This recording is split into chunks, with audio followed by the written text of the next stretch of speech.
Bonjour à tous, merci de nous retrouver pour ce dernier épisode du cycle de webinaires du cabinet Huglot-Lepage qui est consacré aux grandes réformes européennes en matière d'énergie et d'environnement. Vous avez pu assister tout au long du mois d'octobre et de novembre à différents webinaires donc, sur ces grandes réformes. Vous pouvez toutes les retrouver en replay sur notre chaîne YouTube. Vous avez le lien qui s'affiche à l'écran. Et donc aujourd'hui, nous attaquons le dernier épisode qui sera consacré à la refonte de la directive relative à l'efficacité énergétique. Alors, il se trouve que le sujet de l'efficacité énergétique, c'est un sujet qui est très technique. C'est pourquoi aujourd'hui, nous sommes accompagnés d'un ingénieur, Christophe Neves, que je laisse tout de suite se présenter. Bonjour à tous. Donc Christophe Neves, moi je suis responsable de la société SS2E Conseil. Je suis effectivement ingénieur dans le domaine de l'efficacité énergétique et ça fait un peu plus de 20 ans que je travaille dans le domaine. Et donc Christophe sera là pour nous donner ce point de vue vraiment technique, pratique d'un ingénieur énergéticien donc qui pratique l'efficacité énergétique quotidiennement. C'est important d'avoir un point de vue pratique puisque là, on aborde le sujet d'un point de vue assez lointain qui est celui d'une directive, donc la directive relative à l'efficacité énergétique. Vous avez peut-être entendu la DEE ou la EDD, donc c'est la version numéro 3 de cette directive. Dans toutes ces réformes, effectivement, on part de très haut, on part du niveau de l'Union européenne. Il y aura évidemment l'échelon intermédiaire qui est le droit national qui transpose ou qui va plus loin que les objectifs des directives de l'Union européenne. Et puis ensuite, il y a le retour de terrain, le retour pratique.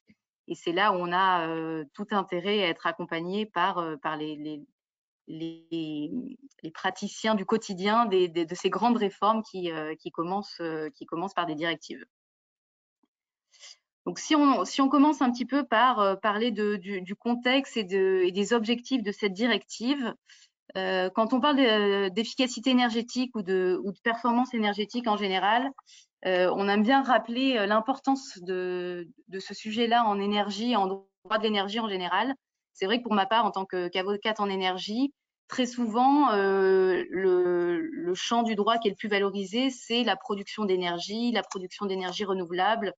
On en parle beaucoup, c'est très bien marketé, c'est facile d'accès, et on oublie ce second volet qui est tout aussi indispensable, qui est même un préalable indispensable, en tout cas à tout le moins qui est complémentaire de la production énergétique, donc c'est le sujet de l'efficacité énergétique.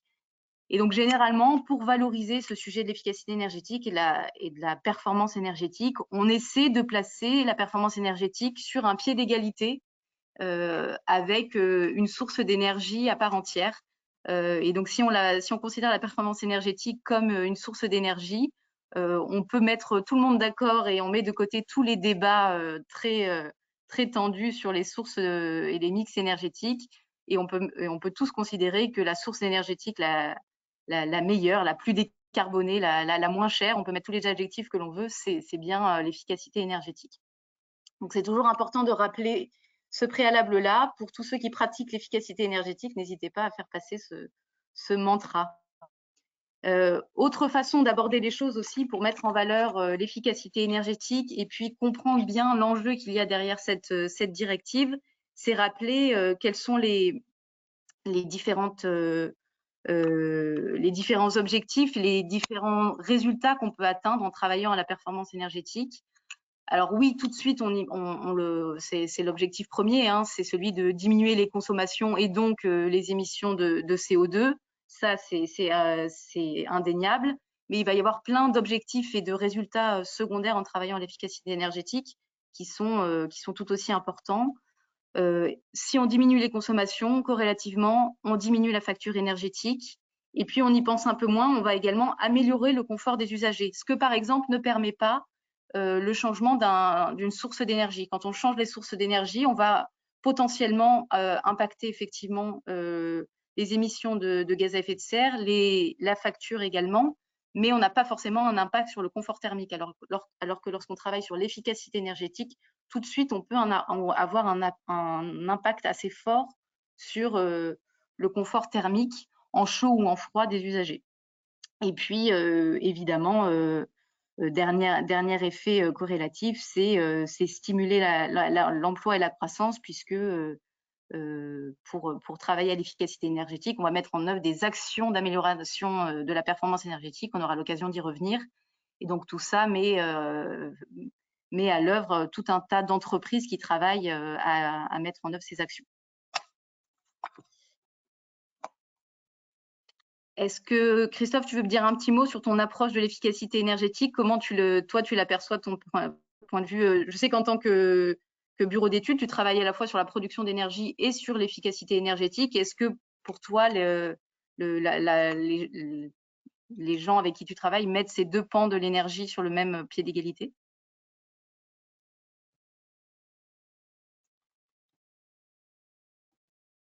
Ah, on t'entend pas, Christophe.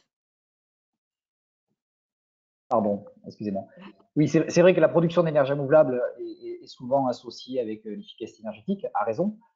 Dans le domaine de l'efficacité énergétique, vu qu'on parle de la directive européenne, il y a déjà en 2007, regardez le PBD, la directive européenne des bâtiments déjà de l'époque, il y a un élément, moi en tant que bureau d'études, un petit témoignage que je voudrais apporter, c'est que l'efficacité énergétique au sens de la directive européenne intègre la sobriété énergétique, donc tout ce qui va concerner le changement et le travail sur les comportements, sur nos usages, sur les besoins, de l'efficacité énergétique au sens système, au sens investissement.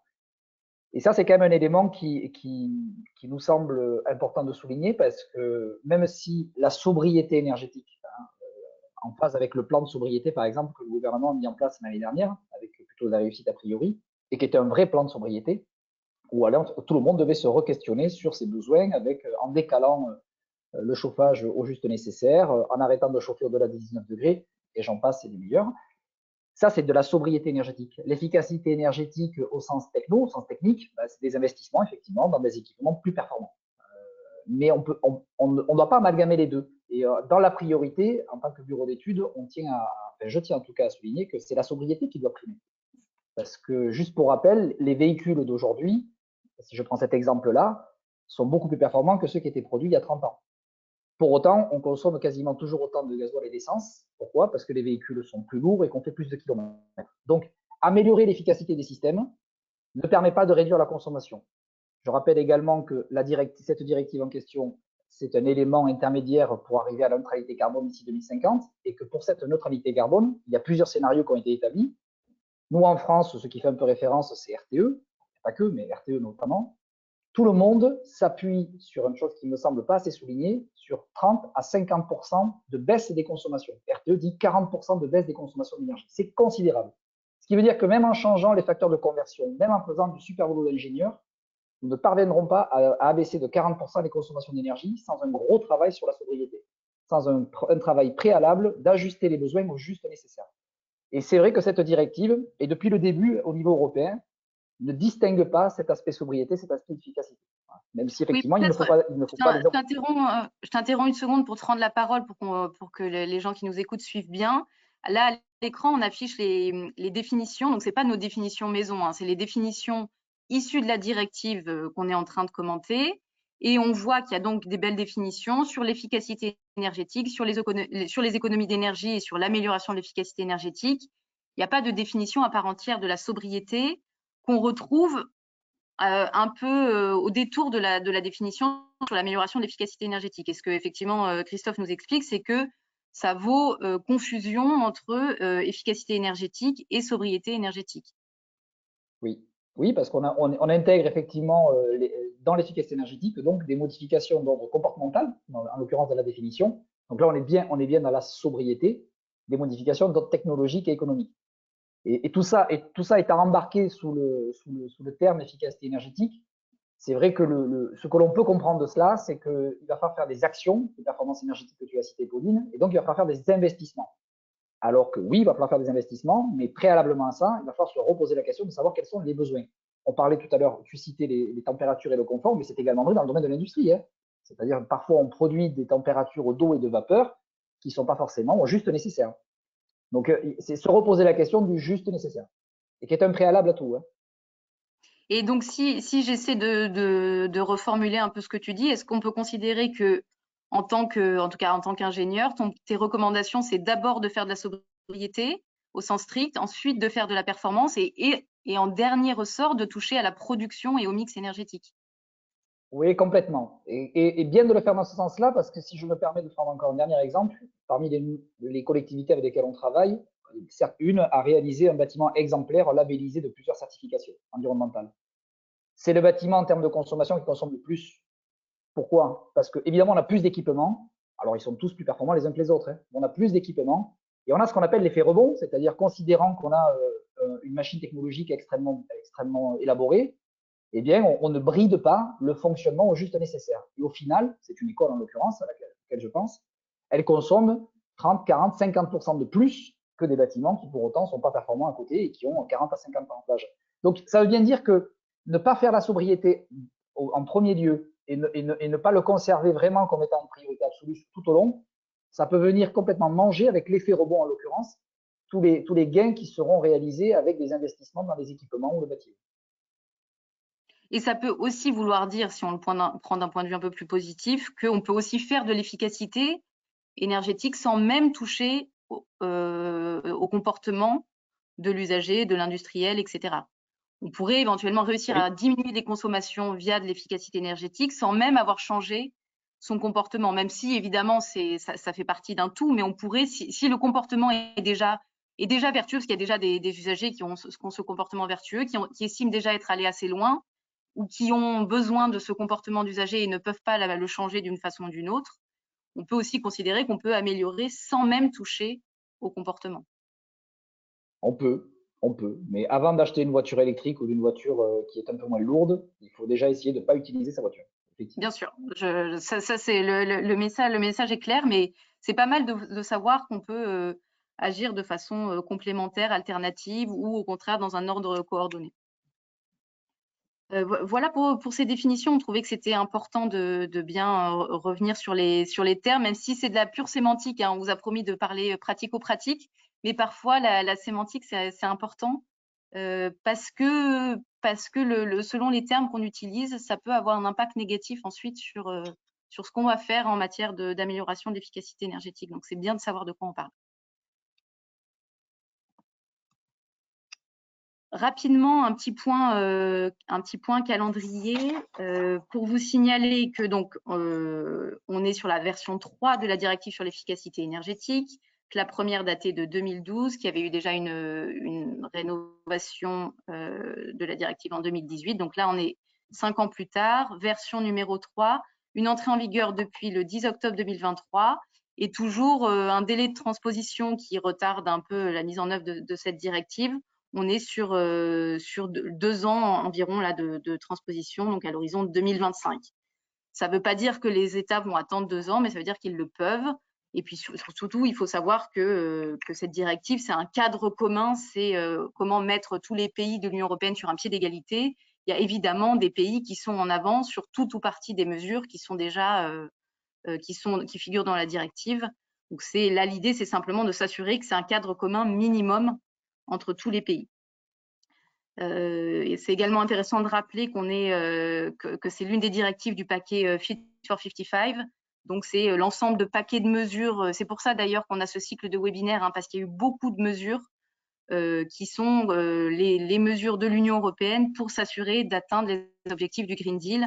Donc, les objectifs du Green Deal, pour rappel, c'est moins 55% par rapport au niveau de 90 d'ici à 2030 en termes d'émissions de CO2, et neutralité carbone d'ici 2050.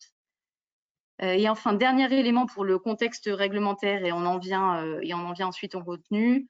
Il est important de savoir qu'il y a une seconde directive en matière d'efficacité énergétique, c'est celle qui est spécifique aux bâtiments. Donc celle-ci, elle n'est pas encore adaptée, elle est en cours de révision également, elle fait aussi partie du paquet Fit for 55. Ce sera, pour ceux qui font de la performance énergétique, il faut vraiment avoir ces 2 directives à l'esprit, donc la DE et puis la directive sur les bâtiments. Il faudra suivre également ce qu'il y a dans cette directive. Peut-être qu'on aura l'occasion d'ailleurs de refaire un webinaire qui sera dédié à ces sujets-là. Je ne m'attarde pas plus sur le contexte, on en vient au contenu de la directive. il y a pas mal de choses dans cette directive. On a essayé voilà, d'en tirer les mesures les plus importantes. Ça ne veut pas dire que tout ce qu'on vous dit est exhaustif, malheureusement, mais vous aurez les principales tendances. Le premier élément qui est intéressant, et encore une fois, ça reste quand même, ça reste très, très théorique, c'est quand même pas très concret comme mesure, mais encore une fois, j'estime que c'est un élément qui est intéressant parce que les principes, les grands principes peuvent influer sur toutes les politiques internes et c'est important qu'il y ait des grands principes. Et là, en l'occurrence, ce qui est consacré dans la directive, c'est le principe de primauté de l'efficacité énergétique. Et ça revient un peu à cette chronologie dont on a parlé tout à l'heure avec Christophe en introduction, avec cette idée de toujours commencer par s'interroger sur l'efficacité énergétique d'une décision, d'un investissement. Donc ça, c'est consacré dans la directive et ça devra se traduire concrètement par une obligation de prendre en compte, d'évaluer l'efficacité énergétique des investissements les plus importants. Donc là, on est vraiment sur des investissements très forts, on est sur 100 millions d'euros, mais avec cette idée un peu de diffuser cette idée de cette primauté de l'efficacité énergétique et donc avec l'espoir que chaque décision évaluera systématiquement en priorité l'efficacité énergétique de la décision d'investissement. Deuxième élément de cette directive, qui est celui dont on a le plus entendu parler, c'est la réévaluation des objectifs de réduction des consommations d'énergie à l'horizon 2030. C'est tout à fait logique, on est dans le paquet Fit for 55, comme je vous l'ai indiqué tout à l'heure. Donc, l'idée, c'est vraiment de pouvoir prendre des objectifs qui permettront d'atteindre 55% de réduction des émissions de CO2 à l'horizon 2030. Donc, ça se traduit par une réduction des consommations d'énergie. Ce qu'on constate tout de suite, c'est qu'il y a et je vais donner la parole à Christophe, comme ça vous permettra tout de suite de bien comprendre ce schéma, c'est qu'il y a un double objectif, même un triple objectif. Il y a des objectifs globaux à l'échelle de l'Union européenne. Ils sont exprimés en énergie primaire, en énergie finale, et ensuite ils sont exprimés par année. Et on verra ensuite qu'ils sont exprimés au niveau national. Donc vous voyez, à partir d'un même objectif, on va le décliner de plein de façons différentes. Et peut-être pour bien comprendre déjà le graphique que vous avez sous les yeux, Christophe, si tu peux nous refaire une explication de cette nuance qu'on trouve, sur laquelle on revient très fréquemment en efficacité énergétique, sur l'énergie primaire et l'énergie finale. Alors, je vais peut-être pas rappeler que l'énergie, ça désigne une capacité à effectuer des transformations. L'énergie primaire, c'est l'énergie brute, c'est celle que l'on retrouve dans la nature. Donc, effectivement, le vent, le soleil, la biomasse, la géothermie, l'uranium, le charbon, tout ça, ça se trouve dans la nature, c'est de l'énergie primaire. Et on transforme et on utilise ces énergies primaires derrière et on transforme ça en énergie secondaire. Le vrai terme physique, c'est ça, énergie primaire, énergie secondaire. L'énergie finale dont on parle, c'est une énergie donc secondaire qui est en fait celle que l'on livre, celle que l'on va pouvoir comptabiliser, celle qui est livrée et comptabilisée au niveau de l'usage, trivialement à l'entrée du bâtiment. Donc celle que l'on voit, celle que l'on connaît tous, c'est l'énergie finale, parce que c'est celle que l'on paye et celle qu'on est capable de calculer, de visualiser. Et bien sûr, cette énergie finale, pour la fournir, selon le type d'énergie qui a été utilisée, on a consommé plus ou moins d'énergie primaire.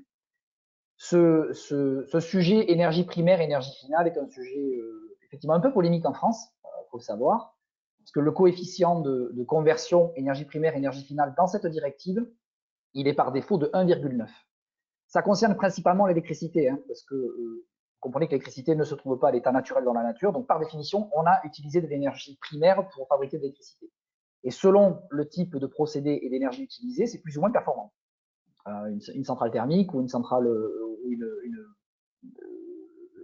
une centrale nucléaire va avoir de l'ordre d'un rendement de 30-33% par exemple. Donc ça fait beaucoup de pertes.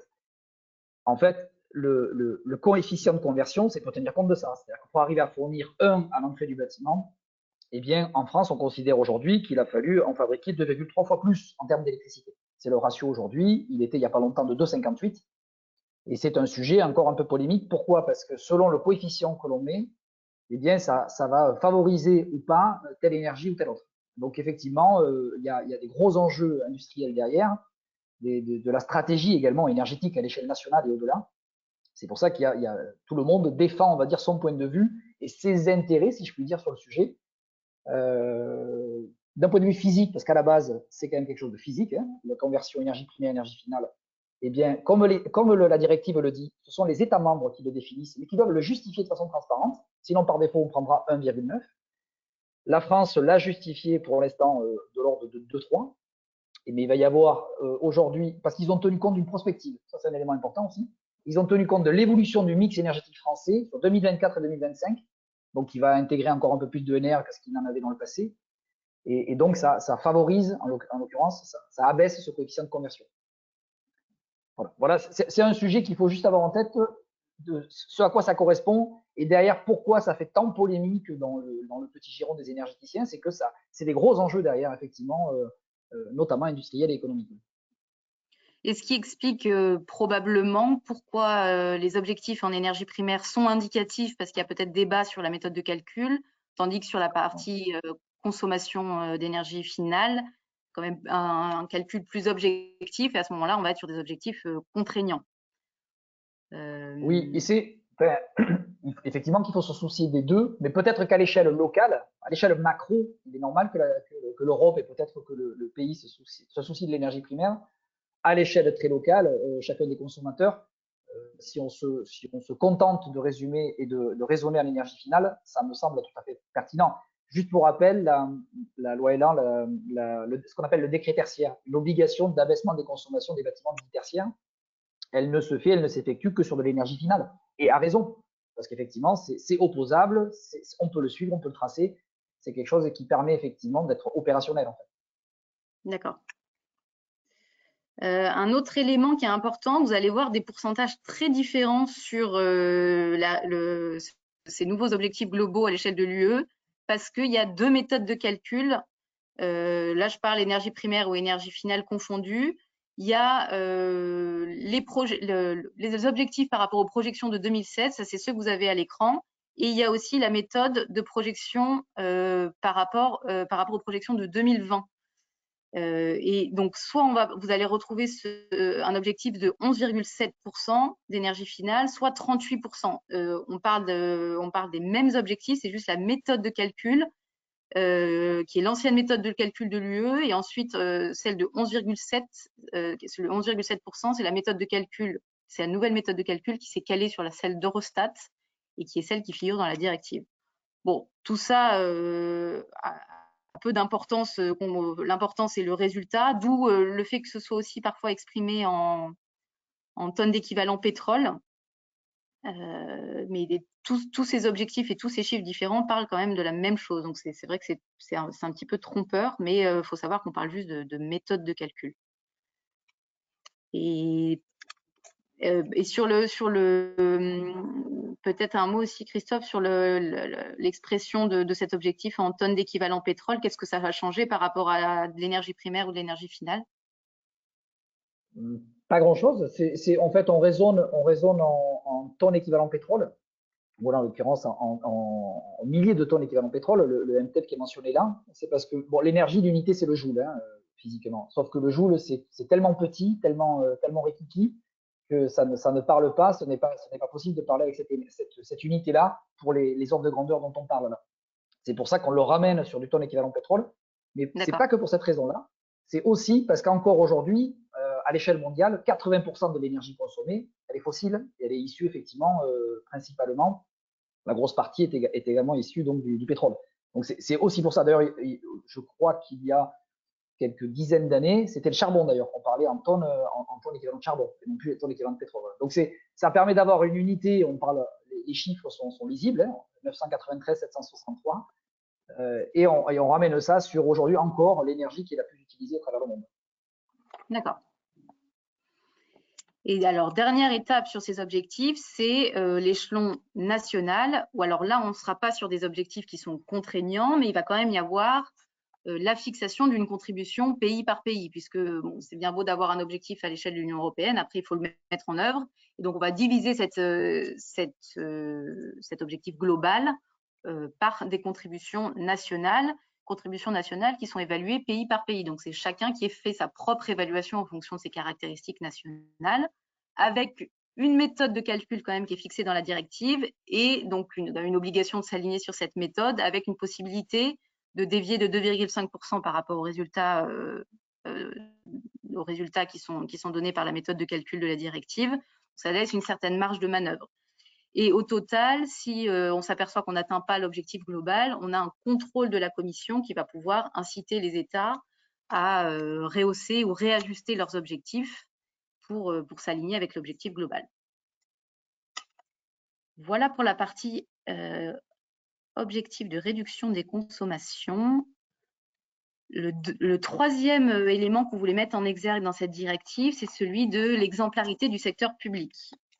Bon, c'est un volet qui nous tient particulièrement à cœur avec Christophe parce qu'on a beaucoup travaillé en matière de performance énergétique dans le secteur public parce que, de mon point de vue, il y a beaucoup de pionniers dans le secteur public, beaucoup d'entités du secteur public qui ont eu envie de mettre en avant, de se lancer dans des projets très innovants de performance énergétique.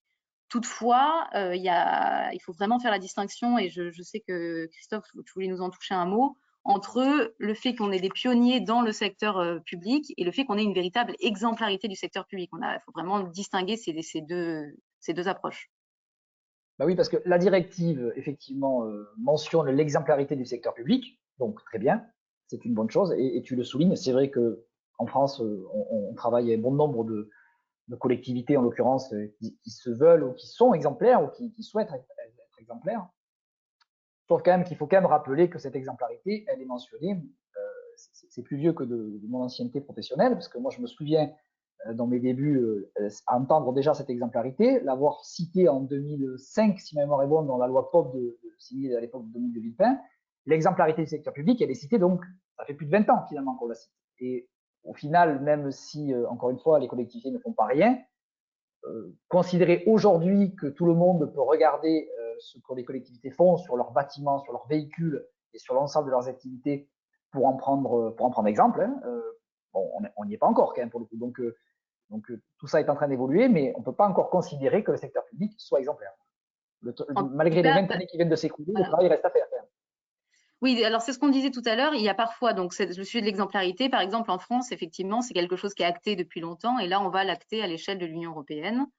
Bon, il se trouve que même si ça fait 20 ans que c'est acté en France, voilà, on s'aperçoit que c'est pas une exemplarité uniforme, qu'il y a beaucoup d'entités, alors peut-être à l'échelle globale, non, c'est pas beaucoup. Il y a certaines entités publiques qui ont saisi à bras le corps ce sujet et qui l'ont mis en œuvre parfois à l'échelle de l'ensemble de leur patrimoine ou de leurs activités et qui ont fait des opérations de grande ampleur, ou même des petites collectivités qui, à leur échelle, ont fait aussi beaucoup de choses en matière d'efficacité énergétique, mais ça ne reste pas un mouvement uniforme.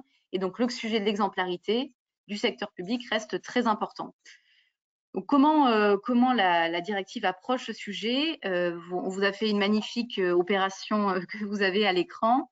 Donc, l'idée, c'est de travailler sur plusieurs aspects. Le premier, c'est d'imposer un rythme de réduction des consommations d'énergie du secteur public, donc toute activité confondue, de 1,9% par an. On a vu qu'il y avait une progressivité des objectifs annuels à l'échelle de l'Union européenne. Dans le secteur public, on passe tout de suite à 1,9 et rien que le secteur public devra représenter 1,9% de réduction des consommations. Avec toujours la directive, malheureusement, ne peut pas se résumer à une slide. Il y a des dérogations, il y a des ajustements, etc. On voit, je vous ai marqué notamment la possibilité d'exclusion pour les transports publics et le secteur des armées. Le deuxième élément, c'est celui du bâtiment, avec une obligation de rénovation énergétique de 3% des surfaces des édifices publics par an. Donc là, à nouveau, c'est un objectif qui est ambitieux, mais toujours avec exonération, exemption, par exemple pour les logements sociaux, parce que au niveau du secteur public, il y a beaucoup d'objectifs complémentaires à prendre en compte, et la rénovation énergétique doit exister, mais doit pouvoir s'articuler sans, par exemple, augmentation excessive des loyers des logements sociaux, etc. Donc, il y a un principe de réalité qui va s'appliquer à ces termes de l'équation de l'exemplarité du secteur public. Troisième élément de cette équation, c'est la haute performance énergétique de la commande publique. Pour tous les marchés publics, toutes les concessions qui sont au-delà des seuils de procédure formalisée, il y a une obligation d'avoir une haute performance énergétique des produits, des travaux, des services qu'on va acheter. Ça, clairement, c'est pas encore d'actualité dans la commande publique. Je passe une seconde sur la slide suivante parce que je suis allée vérifier ce qu'on a à l'heure actuelle dans la commande publique et on est quand même assez limité. Donc, on a un objectif qui ne va pas tarder à rentrer en compte, c'est l'obligation de prendre en compte les caractéristiques environnementales des offres dans tous les marchés et toutes les concessions. Alors, on parle simplement des caractéristiques environnementales. Donc, vous voyez que ça peut être très large, ce n'est pas ciblé sur la performance énergétique et on ne parle pas de haute performance. On parle de prendre en compte les caractéristiques environnementales. Donc, évidemment, c'est avec l'idée de les valoriser, mais on n'est pas forcément dans de la haute performance énergétique. Ce qui veut dire qu'on peut imaginer que rapidement, il va y avoir un ajustement de la commande publique pour se conformer à la directive. Donc, on a 2 ans pour se conformer, mais on peut imaginer que généralement, ça bouge assez vite en commande publique, les textes bougent assez vite. Ça pourrait être une des mesures d'application première de cette directive. Dernier élément de l'équation, j'y passe rapidement, mais parce que la directive le mentionne plusieurs fois et que je nous garde un peu de temps à la fin de ce webinaire pour revenir sur cet outil, parce que c'est un outil très intéressant. La directive incite tous les États membres et leurs entités publiques à recourir au contrat de performance énergétique. Avec, je suis en train de revérifier, c'est bien une obligation d'étudier. Donc, ce n'est pas une obligation de mettre en œuvre, c'est une obligation d'étudier la possibilité de mettre en place un contrat de performance énergétique dès lors qu'on est sur évidemment un contrat, un marché ou une concession avec un enjeu énergétique significatif. Voilà pour le secteur public, sauf si Christophe, tu avais autre chose à rajouter sur le secteur public. Ah non.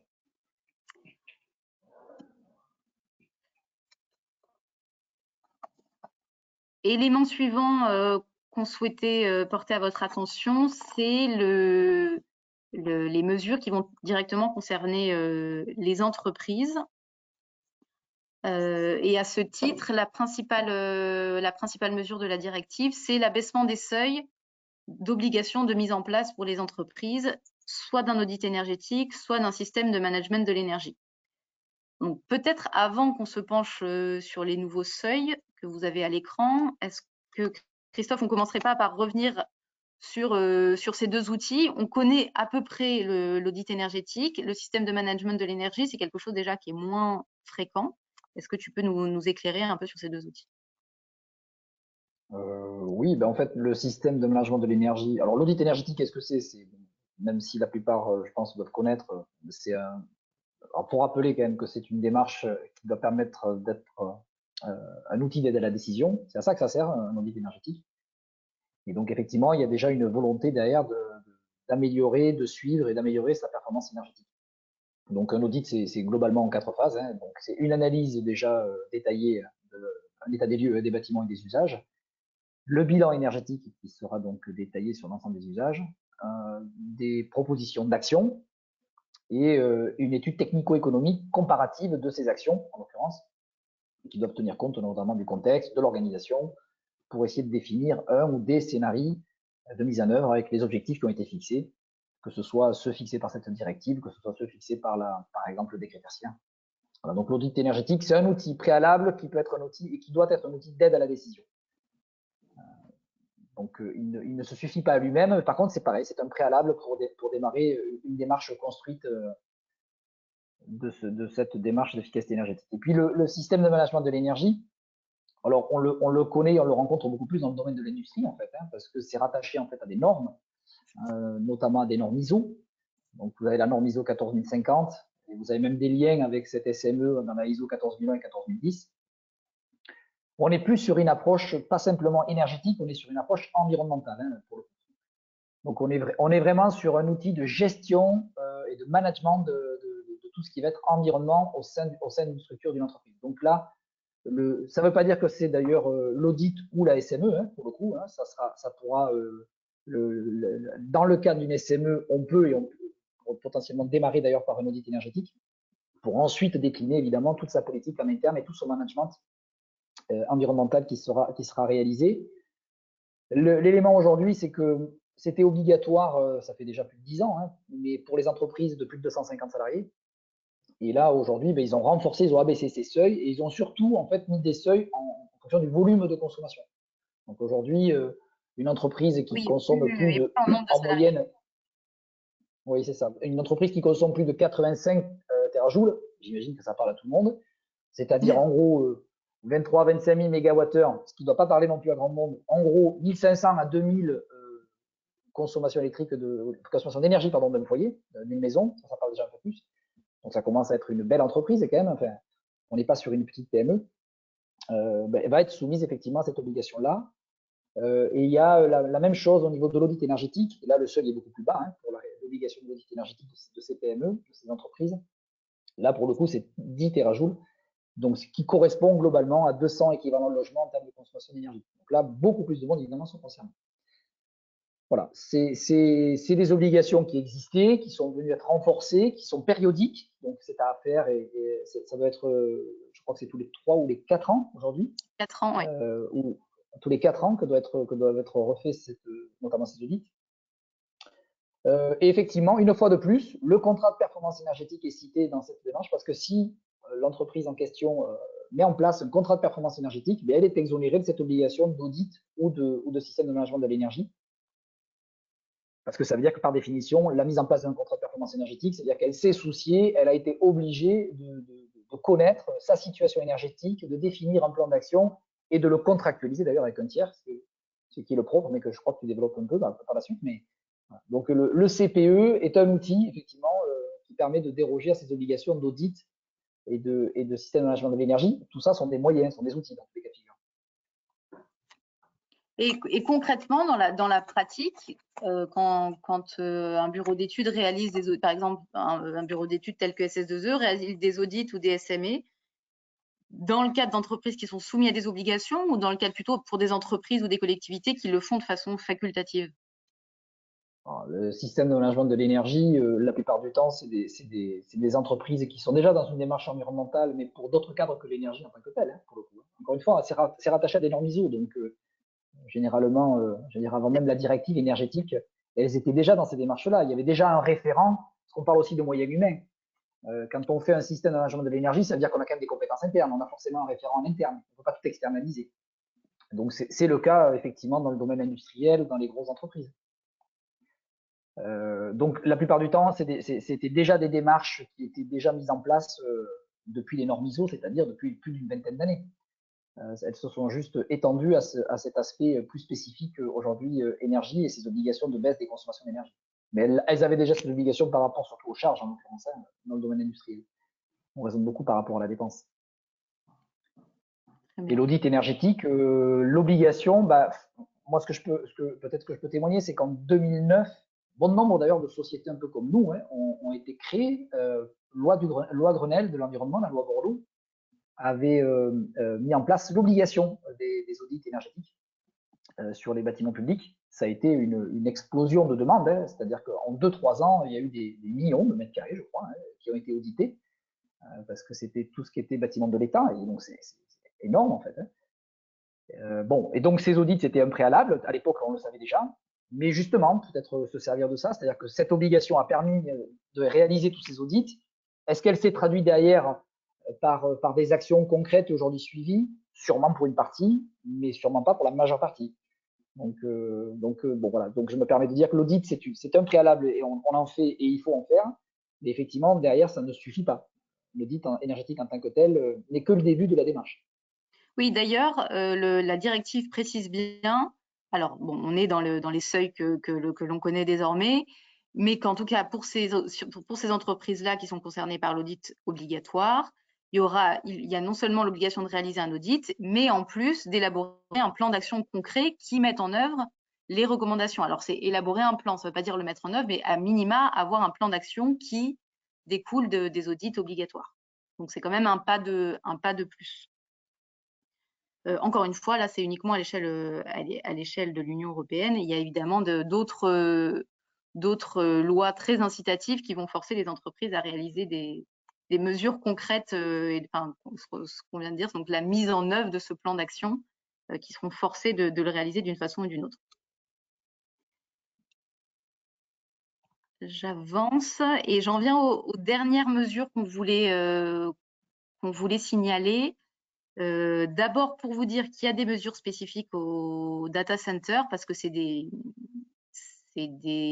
entités qui ont des consommations d'énergétique qui sont très substantielles, et donc ça a suscité des mesures particulières dans la DEE, à commencer par une obligation de transparence en matière de performance énergétique. L'idée, c'est vraiment que les data centers puissent fournir des informations sur la performance énergétique aux autorités publiques. Et donc, il n'y a pas forcément d'obligation derrière d'agir sur la performance énergétique, mais au moins de communiquer et que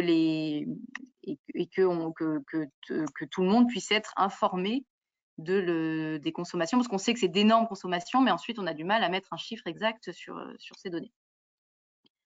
Deuxième partie de ce dernier volet, c'est la partie information et sensibilisation des consommateurs. Il y a pas mal de choses dans la directive. Nous, on a relevé 2 éléments qui étaient intéressants. Il y a la création ce qu'ils ont appelé des droits contractuels fondamentaux en matière de contrats de réseau de chaleur et de froid. Concrètement, la directive a listé l'intégralité des informations minimales qui doivent figurer dans un contrat d'abonnement d'un consommateur à un réseau de chaleur. Ce qui est très intéressant pour. Alors souvent c'est des concessions publiques, donc il y a quand même un accès à l'information assez facile, au moins en France. En revanche, c'est quand même très intéressant de pouvoir donner toutes ces informations qui sont listées dans la directive aux consommateurs. Et il y a non seulement des obligations d'information au départ, et il y a tout un process d'information sur la modification de ces contrats. C'est-à-dire que généralement, alors là, ça concerne les réseaux de chaleur, mais de manière générale, dans les contrats de consommation, la modification des conditions générales est fréquente, et le process de modification des conditions générales peut toujours laisser à désirer. Donc là, il y a un process qui est mis en œuvre, donc un timing d'information de X jours ou semaines, selon les cas, d'information préalable avant la modification des conditions générales de ces contrats. Voilà, donc il y a tout un pan de droits contractuels fondamentaux en matière de réseau de chaleur et de froid, avec l'idée de protéger le consommateur. Toujours avec cette idée d'information, de protection, de sensibilisation du consommateur, il y a l'obligation pour tous les États de mettre en place des mécanismes extrajudiciaires de règlement des litiges. Alors en France, c'est quelque chose qu'on connaît déjà. On a déjà un médiateur de l'énergie qui est là et qui peut être saisi gratuitement par les consommateurs pour justement régler tout différend entre un fournisseur d'énergie, quelle que soit l'énergie concernée, et un consommateur.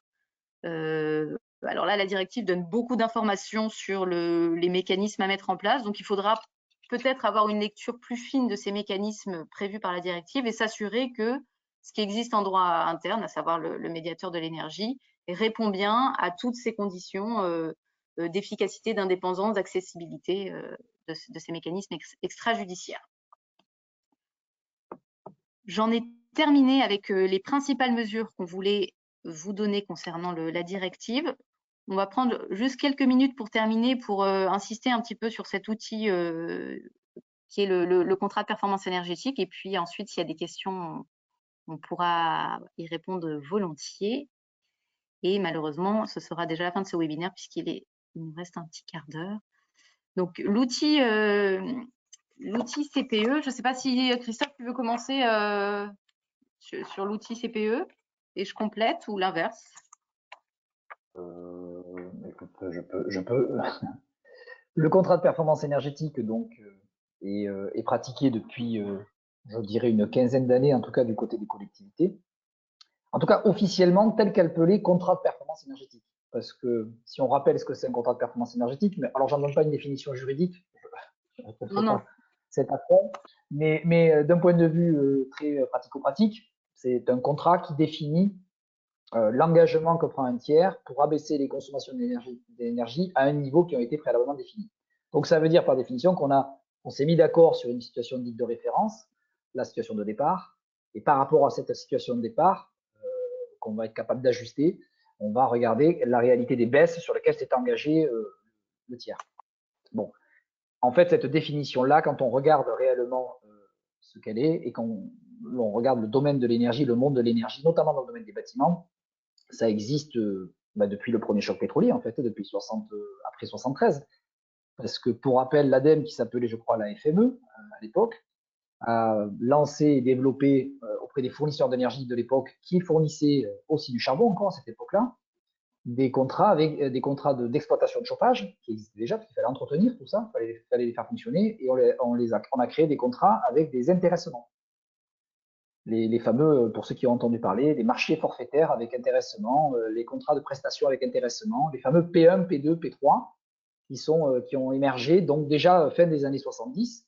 Bon, quand on regarde la définition de ce qu'est un contrat de performance énergétique aujourd'hui, alors c'est plus élaboré, plus complexe, ça se développe dans un champ d'action bien plus large que le domaine du bâtiment, mais le principe était déjà là en fait. Hein. On a juste développé cet aspect-là, ce qui veut dire qu'il a fallu une crise énergétique aussi, au passage quand même, pour effectivement qu'on se soucie et qu'on mette en place des outils contractuels permettant de maîtriser au mieux sa consommation d'énergie, une fois de plus. Merci pour cette petite introduction. J'en profite pour vous signaler qu'on va vous donner le support de ce webinaire dans lequel notamment on vous a décortiqué cet outil du contrat de performance énergétique auquel on croit beaucoup parce que c'est vraiment un outil de mise en œuvre concrète de l'amélioration de l'efficacité énergétique.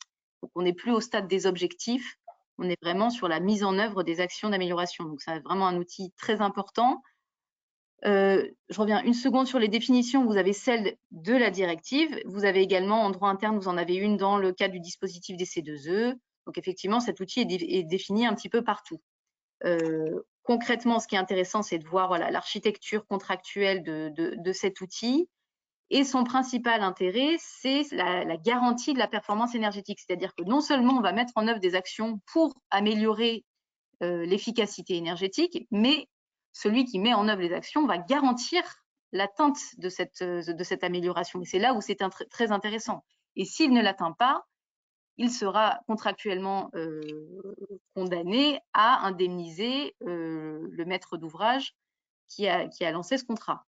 Donc, il va devoir verser une indemnité, soit en numéraire, soit en nature. Donc, il y a tout un tas de techniques contractuelles qui existent. Mais voilà, ce qu'il faut vraiment retenir, c'est cette idée de garantir la performance énergétique, ce qui est aussi très intéressant en termes de financement des actions d'amélioration de la performance énergétique. Si on est sûr qu'on va l'améliorer, ou qu'en tout cas, on aura un équivalent en termes d'indemnité de l'absence d'amélioration, on peut on peut sécuriser tout ou partie de l'investissement. Donc tout ça, c'est un modèle assez vertueux pour les maîtres d'ouvrage qui veulent se lancer dans un projet d'amélioration de leur efficacité énergétique. On n'aura pas de temps d'en dire beaucoup plus. L'autre élément qui est intéressant, c'est celui de… Ah mince, j'ai l'impression que ça n'apparaît pas. Je vérifierai que vous avez la bonne version. En tout cas, c'était celui des… Ah oui, voilà, c'est en plusieurs parties. Celui des familles de CPE. Et ça permet peut-être à Christophe de rebondir. C'est quelque chose aussi qu'il faut bien avoir à l'esprit. C'est la diversité des actions qu'on peut mettre en œuvre pour améliorer l'efficacité énergétique.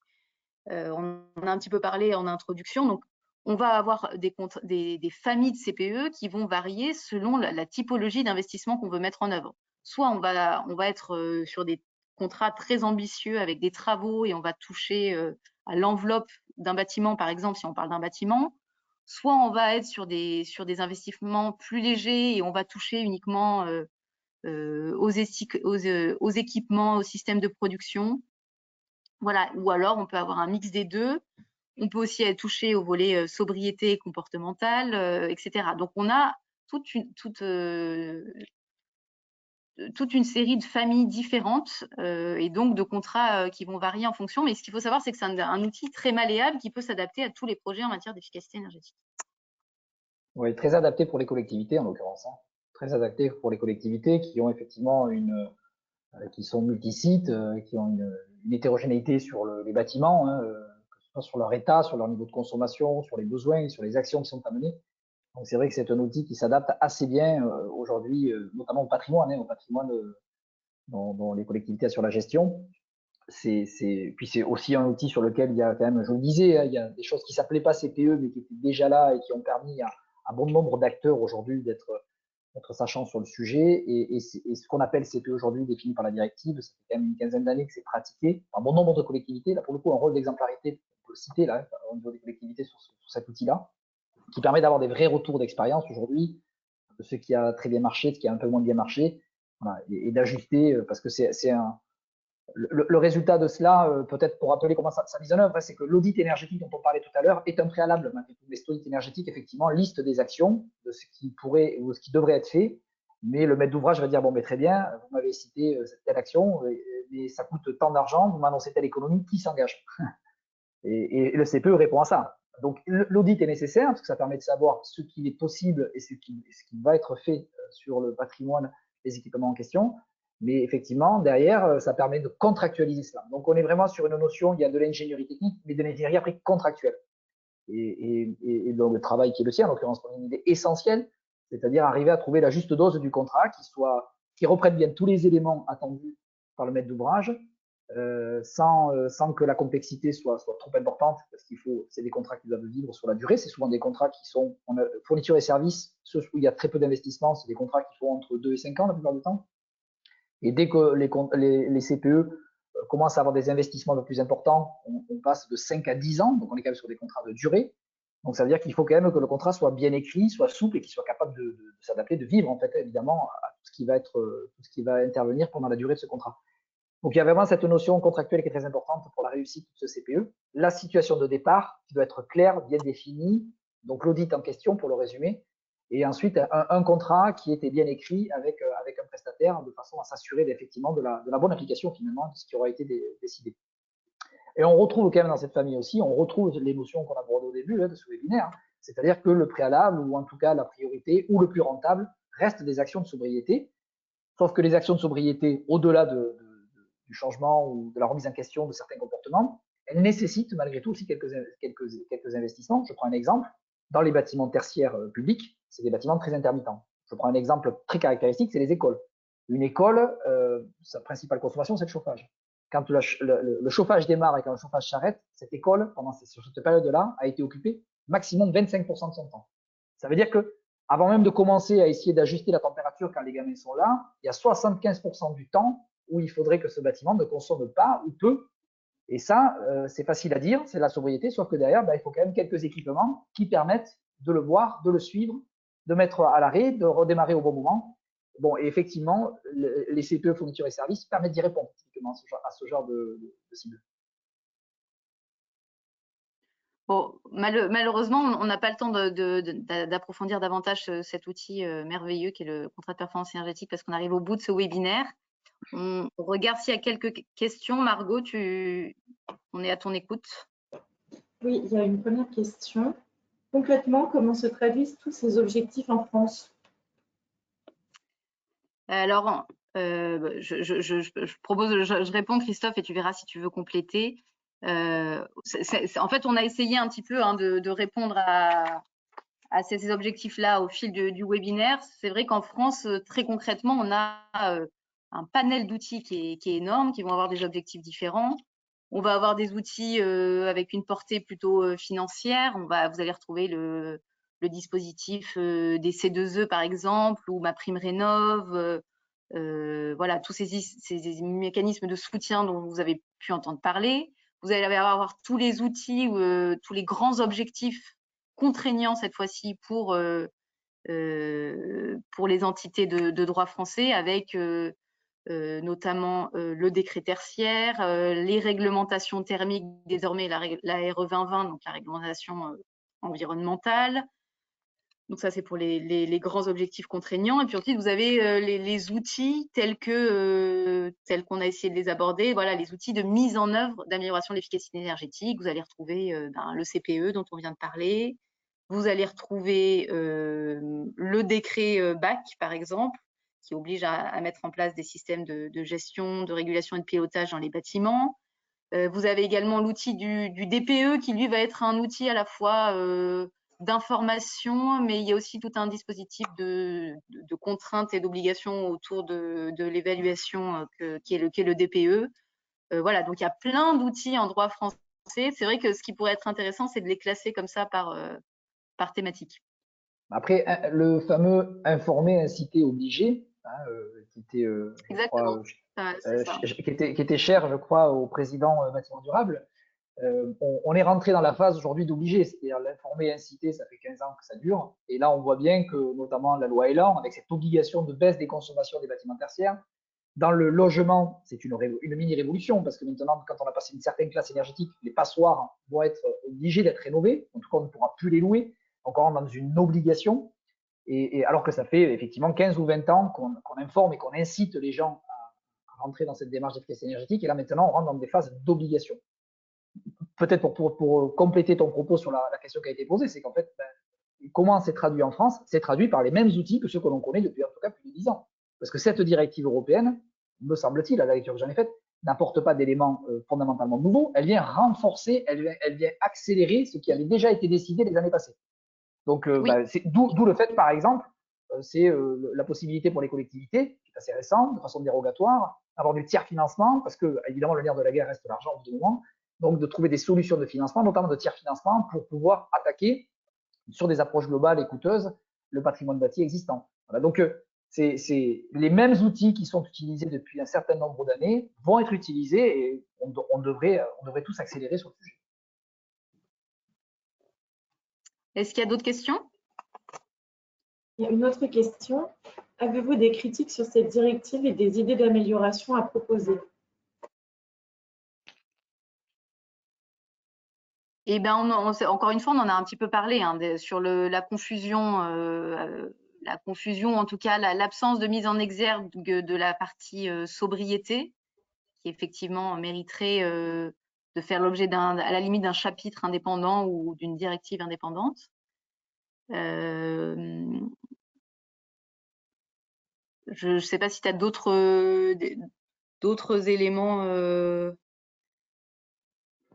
Non, mais là, de toute façon, cette directive, effectivement, moi, la principale critique, ce serait celle-ci, c'est-à-dire de ne pas distinguer dans cette baisse, encore une fois, de l'ordre de 40% qu'on est censé arriver à réaliser, ce qui est considérable, de ne pas arriver à distinguer effectivement de ce qu'est la sobriété et l'efficacité des équipements et des systèmes. C'est la principale critique que j'émettrais. Mais peut-être le deuxième élément, c'est peut-être de dire qu'il y a d'autres directives. C'est-à-dire que là, on est sur une directive très générale, c'est-à-dire qu'elle est tout secteur finalement. Et ensuite, on a la directive pour les bâtiments, on a une directive pour l'industrie. Enfin, après, on a d'autres directives, effectivement, par filière et par secteur, qui vont reprendre celle dont on vient de parler, mais qui est donc très généraliste finalement. Oui, et on pourra juger effectivement le bilan de ces directives, de ces paquets de directives, quand on les aura au complet. C'est vrai. Et peut-être une limite aussi, c'est l'absence d'objectifs contraignants à l'échelle de chaque État. Ça, avec le risque que chacun se renvoie un peu la balle pour le défaut d'atteinte de l'objectif global. Oui. Et si on veut continuer à citer peut-être les remarques ou les critiques qu'on peut faire, c'est la sanction. C'est la sanction. Mettre en avant, comme l'a fait la loi Elan, la sanction. C'est-à-dire, OK, on doit abaisser. Là, c'est un renforcement pour les objectifs de 2030, donc demain, en l'occurrence, pour arriver à respecter l'objectif de 2050, qui est la finalité depuis 25 ans. Bien, quelle est la sanction aujourd'hui pour les États membres qui n'auront pas respecté? Voilà, c'est peut-être ça qui n'est pas forcément mis en avant suffisamment, peut-être. Qui n'est pas mis comme du on l'a tout, fait encore. Pas de sanction. Clairement, il n'y a aucune sanction, alors que c'est vrai que dans les dispositifs en droit interne, désormais, on a beaucoup joué sur l'aspect incitatif, mais de plus en plus, les dispositifs sont associés à des sanctions et à des sanctions assez fortes. Je pense notamment à tout le système autour du DPE, et on en a beaucoup entendu parler, l'interdiction de louer les biens, donc il y a vraiment des sanctions très fortes. Là, on s'aperçoit que quand ça concerne les États, effectivement, les sanctions disparaissent, ou en tout cas ne sont pas encore prévues. Et les obligations sans sanction, on sait que ça a ses limites quand même. Oui. Margot, peut-être une dernière question et ce sera malheureusement la fin de ce webinaire. Oui, la dernière question. Quelles sont les actions les plus efficaces pour réduire les consommations? Est-ce les mêmes en logement ou en bureau? Christophe, peut-être je te laisse la main d'un point de vue, même si j'imagine qu'il n'y a pas de réponse faite. On peut considérer que la démarche est la même. On peut considérer que la démarche est la même. Par contre, la mise en œuvre des actions ne sera pas la même si je suis sur du logement ou du bureau, typiquement. Pour le coup. Dans du bureau, j'ai cité, on peut arrêter des systèmes énergétiques quand ils sont inoccupés. Au moins la moitié du temps, voire au-delà, ils sont inoccupés. Donc, il faut arrêter de consommer de l'énergie quand ils sont inoccupés. Les logements, c'est plus compliqué. Donc, on ne fera pas la même chose. Par contre, l'objectif est le même, c'est-à-dire on va essayer d'ajuster en priorité la consommation, l'efficacité, le besoin, en fait. On va d'abord travailler sur le besoin. Et après, on reste sur des sujets effectifs. Oui. Est-ce que tu veux dire que le pilotage du bâtiment qui peut être très utile dans le tertiaire, le bureau, le commerce, est peut-être moins facile à mettre en œuvre dans le logement, par exemple? Je ne sais pas s'il est moins facile, il représentera pas les mêmes gains.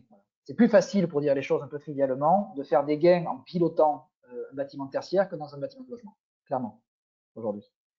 Oui, en revanche, faire des économies conséquentes en investissant sur l'enveloppe du bâtiment, c'est plus facile de faire des économies conséquentes sur du logement que sur du bureau, à l'inverse. Voilà. Donc, pour autant, les deux peuvent être dupliqués, sauf que les résultats et la mise en œuvre ne sont pas les mêmes. Et en termes de sobriété, peut-être que les actions comportementales ont plus d'effet dans le logement que dans le secteur tertiaire? Ou pas forcément? Je ne saurais pas le dire là. Je ne saurais pas le dire. Je dirais juste que c'est une priorité dans les deux cas. On aura compris et on peut même terminer. Bon, ben, merci à tous de nous avoir suivis. Merci Christophe pour ce support technique très précieux.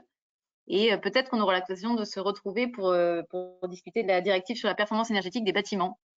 Très bonne journée à tous. Merci, au revoir. Merci, au revoir.